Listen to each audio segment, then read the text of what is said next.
everybody, Alex DeBord, Talk About It Outdoors.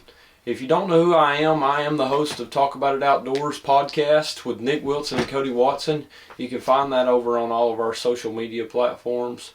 And you can also find us on Spotify, Apple Podcasts, and anywhere else that you find a podcast you like to listen to. So, enough of that business. Today's video is about reviewing the Phenom 384 from Bering Optics, the thermal monocular that I made the decision on to enhance my game when predator hunting.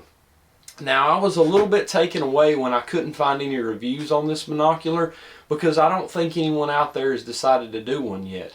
I have been running the Super Hogster for the last 2 months, and I cannot tell you how excited I am to get this out in the field and use. Last night was the first night that I took it out, and on our second set I was able to spot a coyote mousing around in a field as we walked in. What blew me away about this binocular was how close it resembled everything my Hogster was able to do. It's clear, it's easy to use. Functionally, it is probably the easiest scope that I've tried to use in the thermal line. It's just like the Hogster when it comes to the button layouts. The power button, it does have one extra one compared to the Hogster's 3. This one has 4. But as far as it being clear, concise, and easy to set up and use, I mean, even I can do it, so anyone shouldn't have a problem with that. A little bit about this monocular. So the easiest way for me to explain to use this thing is the power button's in the front, then you have your palette change, then you have your zoom, and then you have your picture at the back. This monocular has a standby mode that you simply click the power button one time and it goes into standby after you've powered it up. Now, you can change between 4 different color palettes, and then it has an enhanced white hot mode you can go into. It's a 384, as I said, 12 ohm, and your clarity on this is probably as good as anything that I've looked through. I ran a Pulsar for several years. I decided to sell it, and then I got back into the thermal game when I bought my Hogster. And I can tell you from my experience in looking at Georgia dogs and the humidity and everything that we face, it is absolutely the best of the best, in my opinion, in the price range that you can get this stuff in. The Hogster itself came in at around $32.75 MAP pricing. You get, battery packs and things like that if you go with certain people. As I made mention, I use Dark Knight Outdoors and Bill Hammond for all my thermal and optic needs. Those guys have been great to work with, and I'm sure they can get in touch with you. I'll tag them in the video, and if you want to reach out to them on Facebook, you can talk to Bill and Jamie, and they'll be more than happy to set you up with any thermal questions that you've got. I'm not going to talk to the technical specifics of this because that's just not what I do. I don't think that's beneficial to somebody like me that wants to use a thermal monocular or looking to buy it. It's pretty lightweight. It comes in at like 14 ounces, I think, so it's easy to use, and you can see, judging by the size of it, it's got a hardened case, a flip down cover, and it's got a really great picture. This is what sold me on this, was how big the picture was inside of it. Now, it is a 3.5 base mag, which is a lot higher than a lot of monoculars I've looked through. I've looked at some of the other brands, the AGMs. The base mag on them wasn't as good.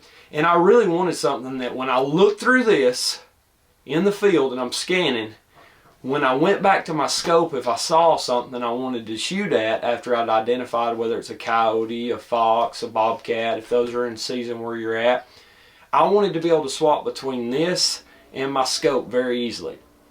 I had no problems whatsoever doing that last night. I was able to scan, forwards, backwards, wherever I wanted to look, and then I was able to swap right over to my scope with no eye change or no palette change. It was easy as taking my eye off of this and putting it on my gun, and I was fine with that. And that does come with a lanyard. I like this lanyard actually more than I thought I would. I was able to clip it. I wear a vest, and I was able to clip it on my vest and let it go into a little pouch I've got on the side, and I was able to get it in and out. Even when we were driving down the road, if we pulled over to a spot and I wanted to scan a field, I was able to get it out quickly, tap the power button, and it was good to go. Now, we had temps drop into the mid-30s last night, which really isn't that cold. I'm sure when you get down into your single digits and teens, maybe in the Midwest somewhere, it'd probably be a lot different. But the battery life on this, I ran it for about 6 hours last night. I would say probably 4 hours of total runtime guesstimated. I really don't know. I mean, I would say in that range, on and off, on and off. And I tried to keep it off when I wasn't using it, but I had no issues with battery, which surprised me. I was really expecting this battery inside of this thing to die really quickly. I have ordered a lanyard. Now, Bill and them, they've got some suggestions they made to me. I ordered one that has an external battery pack, because you can plug an external battery pack into this. I did go ahead and get a PowerRad, a 5,000 milliamp hour battery pack to use with this for the future. Once I get my lanyard and I get it put on, I'll definitely set all that up and make sure that it's, you know, connected and going and so forth. So, if you're looking at this monocular, you can check the end of this video. I took some pictures last night. I don't know if I got any video. If I did, I'll make sure and put that on there. But you could see the clarity of it. But if you've already looked through a Super Hogster, go ahead and consider this just like looking through it. Because to me, the only difference in this and that is I can mount that on my gun and the base magnification. It is the same button layout as I stated earlier. You know, the power button's in the front. The zoom is in a little bit different space, but the ease of getting on those are really, you know, functionally. You got a little adjustment here on the side, and you got your focus ring in the front. So I can't say enough good things about how this functioned for me. If you're looking to get into a monocular and team it up with one of your scopes, I would say check this one out. Now, they do make one in a 640. I don't take shots over 300-400 yards, and I've been able to accomplish that with my Hogster. I can see and identify heat out to 1,000 yards with this monocular. We did it last night. We were identifying some cows that were off in the distance. We didn't really get any animals on the monocular because I forgot to hit the record button when we saw the only coyote that we shot last night. But I can tell you without fail, this will be a essential tool in what I'm doing and going forward. So that's really all I've got. I just wanted to drop a short video. If you've got any questions or comments, make sure you go over to our Instagram page. You can also find us on Facebook at Talk About It Outdoors. Instagram is the same thing, or you can drop a comment on this video and check it out. But the Phenom 384 is my new go-to when it comes to thermal monoculars, and it's paired very well with my Super Hogster. So for everybody here at Talk About It Outdoors, make sure you follow along with us on the podcast. We're going to be doing one with the Dark Knight Outdoors guys soon, telling about all the new things that came out at SHOT Show. There's some really cool stuff that came out for this year, and you know, just keep an eye out on all the videos that are going to be dropping, because we've been putting out some great content.